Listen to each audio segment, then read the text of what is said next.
Welcome back to another episode of our Wednesday Icon Talk. I am His Excellency Dakar, CEO of Dakar Marketing Tools. I serve as the Director of Operations at GODSU, your MC for our God Success Teach and Pray in our Wednesday Icon Talk. And tonight, on our Wednesday Icon Talk, we are covering out of our December 2021 Empower You Conference, Masterclass 3.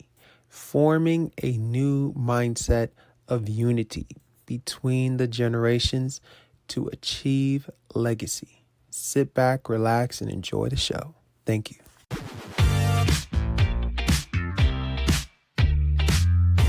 Absolutely. It would be my absolute pleasure to transition into our next panel, which is all about the African diaspora getting along. So we were talking about how to build back better, right? This idea of being able to connect, say, what Jamaica is doing with Black Americans here in the United States and connecting back to the African continent. And I'm sure they'll be talking a little bit more about that. But the panel itself is called, Can the African Diaspora Get Along? Forming a new mindset of unity between the generations to achieve legacy.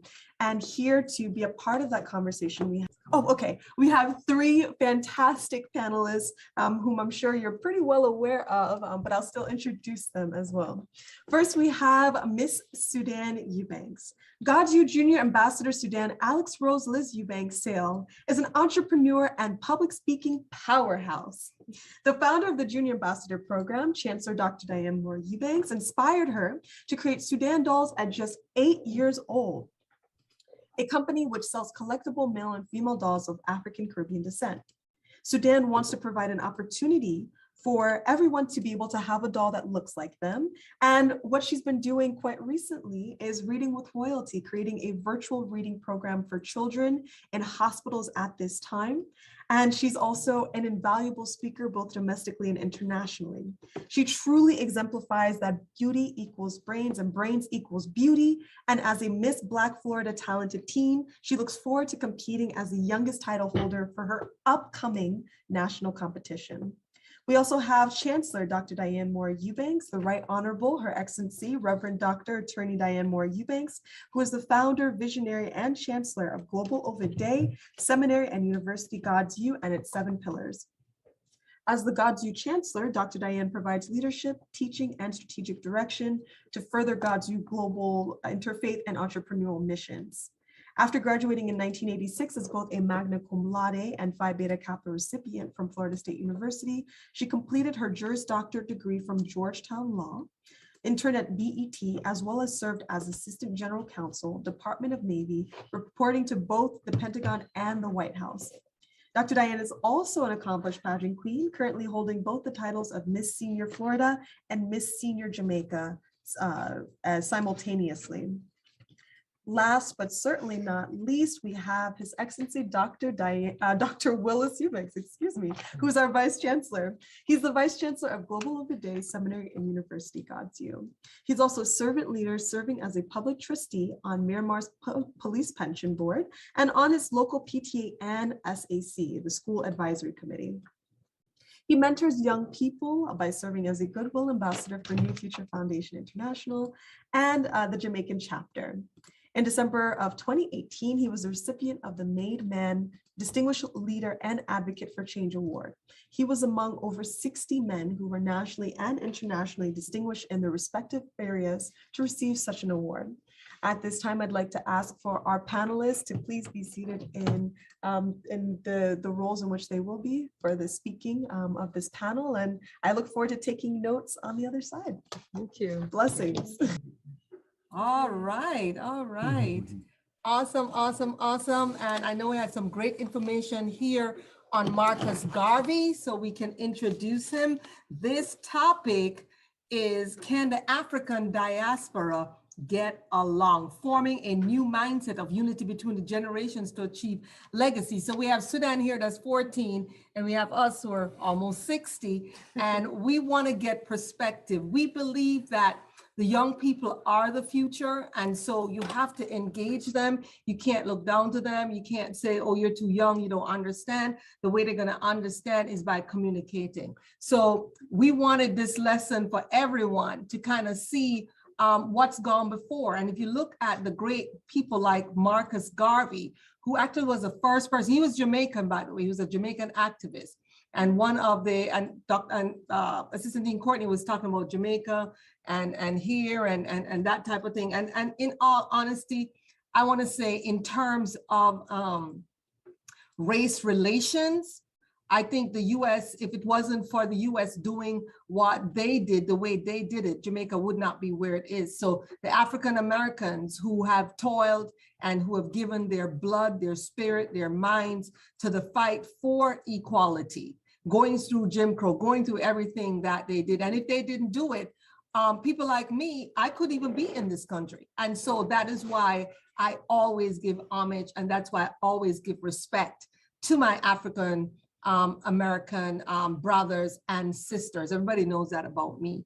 That's something that I'm very proud of. And so here we had Marcus Garvey, born in Jamaica. In fact, you know what? I'm gonna let the young people speak. Why don't you talk about Marcus Garvey a little bit, Sudan? Sure. So Marcus Garvey was a Jamaican-born Black nationalist and a leader of the Pan-Africanism movement, which sought to unify and connect people of African descent worldwide. In the United States, he was a noted civil rights activist who founded the Negro World newspaper, a shipping company called Black Star Line, and the Universal Negro Improvement Association, a fraternal organization of Black nationalists. As a group, they advocated for separate but equal status for people of African ancestry, and as they sought to establish independent Black states around the world, notably in Liberia on the west coast of Africa. Excellent, excellent. He was born in Sentence Bay like my mother. Yeah. I wanna ask Dr. Willis to give us his comments on how, as a part of the diaspora, and what the diaspora means for those of you not accustomed with that word. It just means that people of African descent who were born or live outside of Africa, which is millions and millions and millions of people. How can we get together and do some of the same things that were discussed in the previous panel that talked about having an economic impact? You know, we need to understand that these things are not separate. Everything works together. So if we don't have economic freedom here within ourselves as individuals, how can we unify with anyone? If the worst thing you can do for a poor person, and it sounds bad, but the worst thing you do for a poor person is become one just like them. So we have to gain that financial empowerment, that financial freedom, and be in power. And the way we do it is we have to unite and unify. And that's what we try to do here at GODSU. We try to make sure that each of our businesses prosper, and then we go and do business with each other so the other person's business prosper. Do you get it? That's what we do. So in that context of what we just talked about with economic impact and what was just led by Dr. Danny Porte, Dr. Willis, and Queen Sudan, can the African diaspora, can we get along? What kind of mindset do we need to put together for unity between generations, young and old, and all over the world? So either of you can jump in. Would you like to go first? Or Oh, yeah, sure. I'll go first. I think that what Councilwoman Kimberly said was so wise. She said that slavery has made us consumers. As African Americans, we as a group, we make up 13% of America's population, yet we spend $1.5 trillion a year on consumer products that they're not investments. They're just they're just losing money. They're not adding any real monetary value back into our lives. And we need financial literacy for everyone.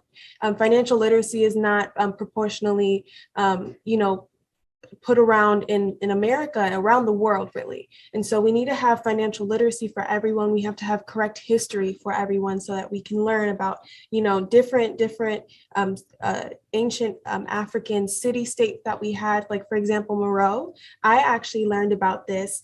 We didn't learn about this in history class in middle school, and we really should have. So as part of our history, we learned that Moreau was an ancient city that settles on the Nile in modern day Sudan, which is the beautiful country I'm named after. So I just felt really special. And the Moreau went from 590 BCE and was dependent on farming and iron making, and thrived through trade. They had traders from Greece, from Rome, from the Arab world, from India, merchants coming all the way over there to be able to get some of the resources, the rich resources that Africa had, okay, and still has thousands of years later. And so there we had kings and queens, we had pyramids that I feel like some of the Egyptians learned from the ancient Meroe people. And so learning that we really did have a Black Wall Street before Black Wall Street. We did. And Black Wall Street was powerful. And so with, slavery and with the mental slavery, financial slavery, this is obviously decreased. And we need to learn about our history. We need to learn from our history, and we need to be financially literate. So, That is awesome. How old are you again? 14, but you would say 41, huh? That's right. That's right. Just from being around these great mentors that we've been listening to here at GODSU, who have taken on all the young people. Dr. Willis, can you chime in? Wow, yeah, she's a hard act to follow, but I will say that, I think about 2 years ago, January 2020, and I was actually at getting recertified. I'm a certified public trustee with the Miramar Police, and it takes about 3 years to go through our process. But I was in that meeting, and we had economic advisors, we had economists who kept talking about this virus that was in China. And I kept, that was kind of the common theme. I'm like, I'm a biologist, but I'm like, oh my goodness, this virus doesn't sound very interesting, and who who would have known at that time, this is January of 2020, that we're talking about COVID-19. Well, also in that same meeting, there was one economist who talked about the importance of Africa in terms of resources, not only human capital, but also resources within the country. And they made a point. I've always known and always felt that Africa as a continent could deliver to the world. But one of the things they said, and this was said at Davos, Switzerland, at the economic forum, the World Economic Forum, that Africa could feed the world. Africa as a continent, if properly managed, people-wise, resource-wise, could feed the entire world 8 times. And I thought, oh my God, that's amazing. Now I knew that Africa could deliver, but 8 times we could eliminate hunger for the entire universe. I think there's 7 or 8 planets in our solar system. Imagine Africa itself could feed the entire universe. If you think about that and you think of the power of that, again, I knew Africa was powerful, but when I heard that come from the World Economic Forum, this is a forum where richest people, Bill Gates, Donald Trump, all these billionaires, about 2,300 of them around the world meet in Davos, Switzerland every January to talk about economic policies and setting up economic policies and affecting world trade.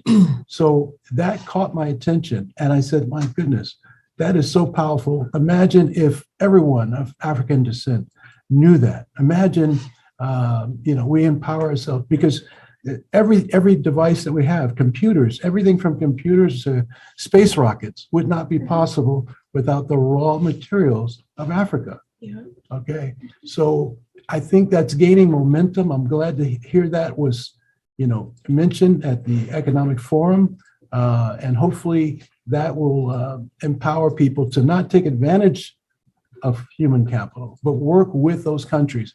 I'd like to ask Dr. Diane to speak about last year's forum that we had at GODSU, did an economic forum where we had 12 countries, and Namibia, for instance, the Gambia. They mentioned, we want to do business with people around the world, but it has to be fair. It has to be fair trade. We have all the resources, right? And we have, and Africa as a continent is the youngest age. Average age is 19 years old. They're smart, they're brilliant, they're vibrant, and they're young. And so Dr. Diane and Her Excellency Cairo interviewed each of the 12 leaders, and talk about that a little bit, Dr. Diane, in terms of GODSU's involvement and what came of that. Oh, thank you so much for bringing that to our attention. GODSU is the ambassador for Florida trade for the state of Florida for all 55 countries on the continent of Africa. And in that role, we participate in the Florida International Trade Conference and Expo each year. We have brought ambassadors from Ghana. We brought the head of trade for Nigeria. We brought folks from the Congo, Cote d'Ivoire, on and on and on. And we've been able, it's so funny because South Africa has been the most successful African country with doing business with Florida. Before COVID, they were doing $9 billion business with the state of Florida. And the state of Florida is doing $8 billion of trade with them, just South Africa alone. And in interviewing them and speaking with them, the bottom line is that they always show up on time, and they always execute it. We even saw it in the ACTO conference. Do you remember? The other countries were either didn't show up on time or showed up at the last minute, weren't prepared. They were prepared. And so how the business works is it's not government to government business, business to business. So there are companies that with African faces that are doing billions of dollars worth of business. But are they doing it with you here? And that's how this whole thing, Dr. Willis and Queen Sudan, comes in play, is that the way that we're going to have unity, the way that we're going to be able to negotiate with each other is educating ourselves that the other person exists and that the other person wants to do business with you, and the other person doesn't want to rip you off, that there is going to be fair business practices. You know, people have to feel comfortable. If you're doing business with someone, you have to know that they're not trying to take advantage of you, which is what the guy said on the stage, is that people do come to their countries to do business, sees that their business is poor, their countries are poor, but to make the cell phone, for example, the battery in the cell phone, they can't do it unless they go to Africa and get the different components. But they don't want to give you pennies on the dollar. They want you to treat them fairly. So I really believe, to answer the question of how can the African diaspora get along, I think that we can get along through respect, mutual respect, fair trade, and knowing about each other. You know, and GODSU can be that Davos. GODSU can be that that tie-in that have people from all over the world knowing that you can do business with the folks here at GODSU. We're tied into the embassies, and you're going to be treated fair, and no one's going to scam you or rip you off, because there's that false perception out there that that we can't do business with each other, which is not true. Every single person, you saw me go through every single person on our economic panel, and all of them are contributing, all of them are bringing something to the table. And I really believe that that type of exposure, that kind of knowing that you're going to be treated fairly, and that we have something that you need, you have something that we need, that we're able to do business together. I believe there's a short video, His Excellency the Car, that you are going to play at this time. As far as I'm concerned, since we met you people 500 years ago, look at us. We've given everything. You are still taking. It's true. I mean, where would the whole Western world be without Africa? Our cocoa, our timber, our gold, our diamonds, our platinum, our whatever. Everything you are is us. I am not saying it, it's a fact. And in return for all of this, what have we got? Nothing. Anti-personnel indoctrination against ourselves. If you go and cook your horrible diseases like AIDS, you say it is us. You brought us tuberculosis. We didn't have this big cough until white people came here. In exchange for Africa giving Europe 500 solid years of our people, I mean, not Europe, the Western world, of our human beings to work your canes, to dig your gold, to take in gold itself, diamond, I mean, you know, fish, peanuts, palm oil, everything.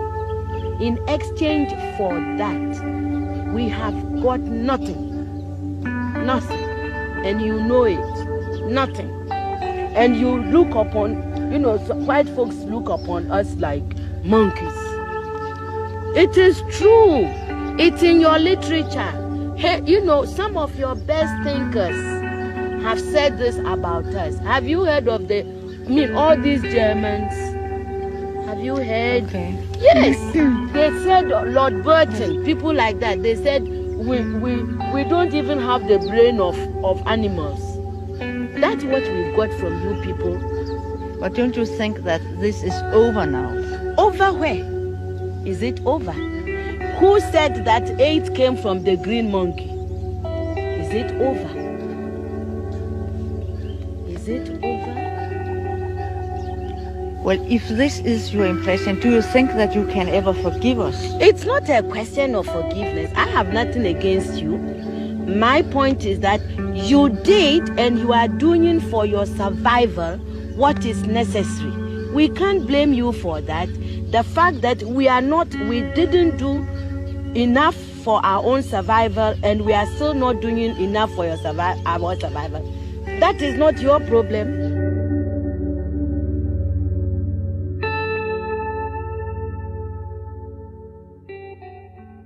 That is the perspective of an African woman in Africa who's seen all that has happened. How can we reach her? You know, how can we speak with her? We do that through FITCI. We do that through our great ambassadors to Africa, like Her Excellency Dr. Stella Onoa. We do that through Professor Dr. Ordu. We do that through you. You know, how are you extending GODSU in Africa, all over the world? We do that through Desnet Courtney, who has made connections for us in Jamaica so we can do the things that we do. We do that through New Future Foundation, Inc., the Jamaica chapter. We do that through the great, great Queen Mother, Dr. Dolores Blakely. All right, so how we do it is we actually get to work. Those of us here in GODSU, we extend the GODSU family so we can reach out and help. We do that through DROMI, Dr. Rhoda McKindy, who has spent millions of US dollars in Nigeria, building wells, teaching people how to grow rice, giving food, giving water, giving tablets, all the things that she does with her own money. And so these are some of the folks who are out there working on GODSU's behalf and making sure that things change. So we have Queen Mother on. She's going to give us the last minute on this topic of unifying the diaspora. And what she did was the bridge behind her is very significant because it shows the bridge from whence we came to where we are today. And GODSU is that bridge, bringing the diaspora together. So it's very apropos that her background is that bridge. Queen Mother, Dr. Dolores Blakely, who has been in the UN for how many years? Over 50 years. Over 50 years. I believe this is our 52nd year. And so Queen Mother, who has had her, Queen Sudan speaking at the UN and each of us, and has really been the backbone of our all of our NGOs all over the world. So Queen Mother, please give us that last minute on how we can unify, please. Thank you. I first want to say, in the spirit of my ancestors and our ancestors, I speak to you as an elder. And it's very moving that many of my comrades that would have been in their 90s, which you know that I'm in my 80s plus 90s and reaching even 110 years old. You hear the echo from the elders, survivor even from Tulsa, Oklahoma. I want to go home. I want to go to Mother Africa. That speaks to volumes of us returning home to work holistically in partnership with each other. We are the same bloodline, And the bloodline is collecting through our ancestors now. And with that in mind, we talked about economics. We must talk about reparations when we speak of economics. The greatest crime ever committed against the people has been fraudulent on us, been a part of our demise and sustainable development of our lives. And I would say it started with us exchanging, meeting and chatting and communicating with each other, even visiting each other. And once you visit, you know, you end up eating and dancing with each other, hearing the voice and the beat of Mother Africa. And so it is happening. And GODSU, you have been there as a cornerstone to continue bridging the family. And so in partnership, it is happening. And for the future generation to know that Africa waits for you. As always, African descendants in North America have waited for our divine family and embracing the family of coming to other parts of the land, whether that is in the Caribbean, Africans of the diaspora, or Africans in North America, or Africans, nationals on the continent. So I say that there is a healing grace happening in our divine family. And Queen Mother see it happening, as our ancestors have said, of those that have gone ahead of us, bring the children home in partnership with their land and with their country and their people. And so I leave it there as Queen Mother. Partnership and kinship goes hand in hand. Where there's partnership, you would find kinship of the bloodline of Mother Africa. I thank you for allowing Queen Mother to speak. Blessings to all. Queen Mother. The GODSU matriarch has spoken. Thank you so much, Queen Mother. So we're going to wrap up this segment. I want to thank you all for your time, your attention. Thank you to my co-panelists. Oh, thank you. Great job. Great job. Okay, I hope you enjoyed that. I want you all to like, subscribe, comment, and share. And stay tuned. We have some more messages that follow. I'd love to see you tomorrow morning, as we do have our God Success Teach and Pray every day. And I look forward to seeing you next week on our Wednesday Icon Talk. Thank you. Global Ovid Day Seminary and University GODSU is a 501c3 interfaith e-learning Global Florida Department of Education Commission of Independent Studies approved degree issuing religious institution of higher learning under Florida Statute 1005.061F in Miramar, Florida, a suburb of Fort Lauderdale suburbs. Our curricula include programs like our theology diploma, bachelor's, master's, and PhD programs, which are designed for students called to the ministries of teaching and preaching. Program enrollees include pastors, evangelists, missionaries, and laypersons. Our additional courses: Entrepreneurial Studies, premier self-development courses on wealth building. We also offer a mini course for youth, the Junior Ambassador Youth Public Speaking, to gain professional and personal skills. Chaplaincy Diploma, Love and Spiritual Interfaith and Christian programs. Chaplains are trained, certified leaders attached to either a religious and or non-religious institution or organization. Cybersecurity IT courses. Our licensed instructor has a 95% pass rate compared to the 30% national average for CompTIA accredited courses, such as Security Plus and Network Plus. 40% of our alum who've gone through our prestigious GODSU honors programs have also previously matriculated through their earned doctorate programs. Our alum include physicians, ambassadors, statesmen and stateswomen, icons, and billionaires, religious leaders, titans in business, global philanthropists such as Ambassador of Ghana to the United States, His Excellency Dr. Bafor A.J. Bewa, Ambassador of Nigeria to the United States, His Excellency Dr. Sylvanus Nusifor, billionaire builder and dean, His Excellency Dr. Michael V. Roberts, former Maritime Minister, Government of Nigeria, Honorable Dr. Leke Olawale. Our world-class and esteemed professors include Attorney Her Excellency Reverend Dr. Diane Moore Eubanks, PhD, Chancellor, Physician Dr. Eric Bizetsky, Clinical Health and Nutrition and GODSU Medical Expert, Physician Her Excellency Rhoda Makinde, PhD, Chief Medical Doctor, GODSU, Medical Missions, Dean Michael V. Roberts, JD, PhD, Dean of Entrepreneurship Studies, Dean Kyra Eubanks, Dean of Junior Ambassador, Professor Willis Eubanks, PhD, Dean of Cybersecurity Program, Professor Imam Dr. Talib Sharif, Professor Interfaith Program and Chaplaincy, Professor Reverend Dr. William Blake Theology Program Curriculum Development, Professor His Excellency Dakar Ethical and Successful Marketing Techniques,